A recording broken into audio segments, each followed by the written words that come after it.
Hello everyone, my name is Kyle from the Tech channel. Today I'm gonna review the Shadow 2 PC case from Iga. This PC case can be bought in Lazada, Shopee, and other retailer sites for around 2,250 pesos or $43 in the US, which you can check it out in the link of the description. Starting the review, and as we can see, we have tempered glass on the front and the left side panel. The side panel of the front has vents for intake airflow, which reminded me of the Definer 4 cases. Then, the I/O ports have power, reset buttons, 2 USB 2, a single USB 3, and a mic and headphone jack. Looking at the right side panel, and we can see a solid flat panel with thumb screws.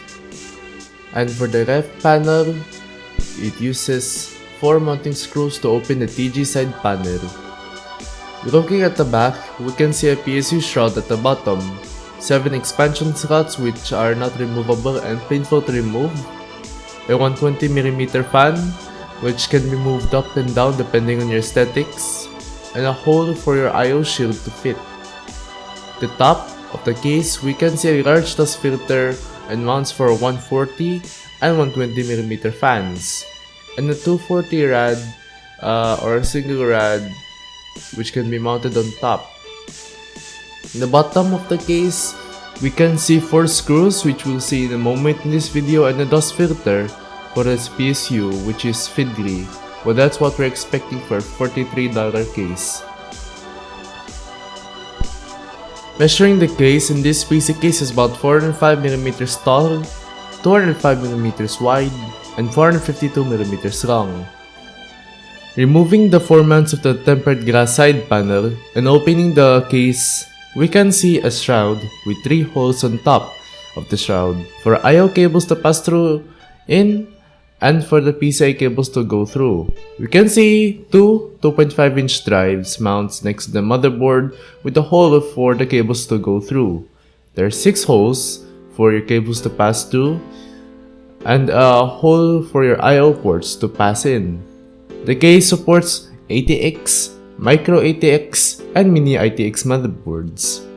We have a big hole on the right of the shroud for a better clearance of a thicker radiator depending on your build, and a CPU cooler height of 160mm max, which you could fit a beefy cooler. But I recommend you to get a 158mm below, since it could interfere the tempered glass side panel. Opening the right side of the panel, and we can see plenty of cable tie hoops for easy cable management, and a 25mm of space for yourself to tuck away the cables without any serious hassle, which is a bonus. 2 additional SSD caddies that were not included in the PC case, a big CPU hole for easy CPU cooler installation. Then the good thing about this case is that it has the drive cage that can be moved for thicker radiators if you want a sick water cool loop on your PC, or for longer PSUs. Not only that, it can be removed if you don't want to use a drive cage or for longer PSU clearance and for thick rads.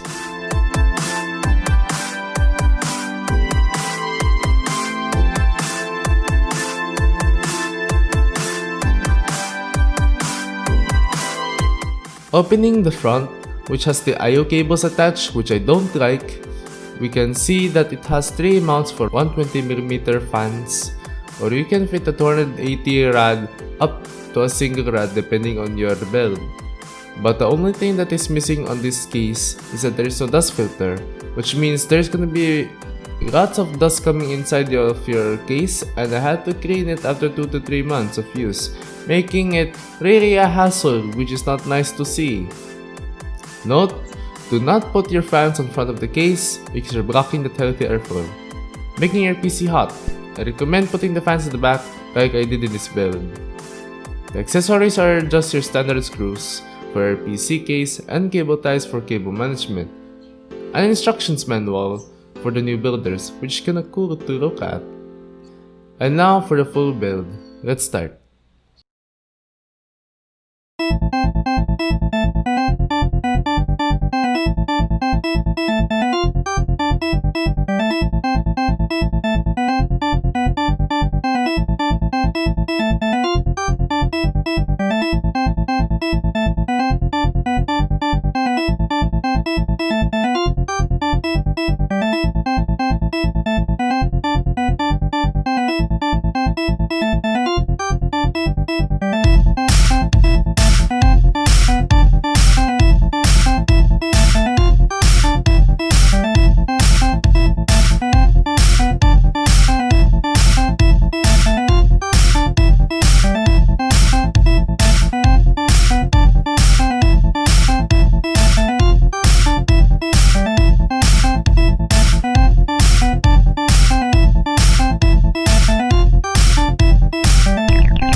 want this to die on me.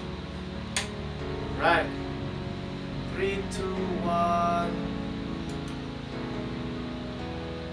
Oh shit. I thought it's gonna blow up. Lord God. Is the fan spinning? Yeah, the fan's are spinning. Oh my god, it looks so beautiful. Damn, it looks so beautiful. I love it. The question is the airflow even doing it? Yeah, it's doing its job pretty well. I'm very impressed. I was thinking that this PC wouldn't even turn on itself. Let's do the final part.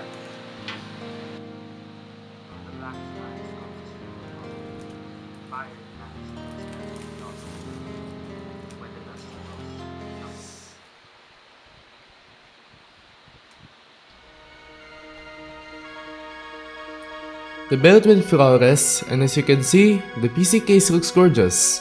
I added 3 fans, which are blue and powered by Multex.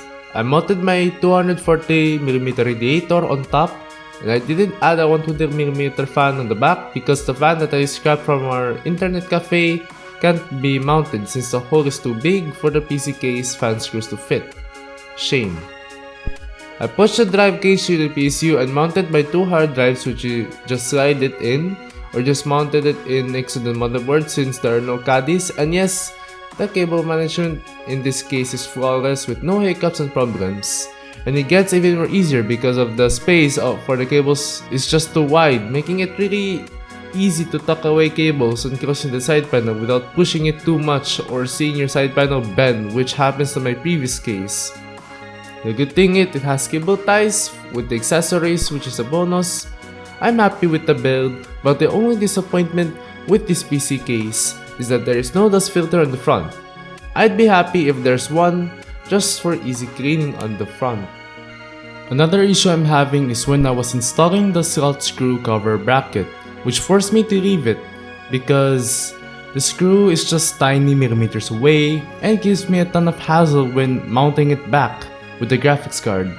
It forced me to quit and just leave. I'm just pretending that it's already screwed in or whatnot, or it doesn't exist. And the front I/O cables are attached to the front panel, making it hard when you're moving because it could damage the ports, which happens to my first PC case back then. This case will be rated 3.9 out of 5. You almost did it for that budget price point, but just missed that one spot. Such an epic F in the chat.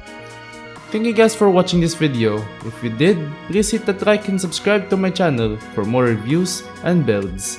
Now, I'm gonna go back to my regular life as a student.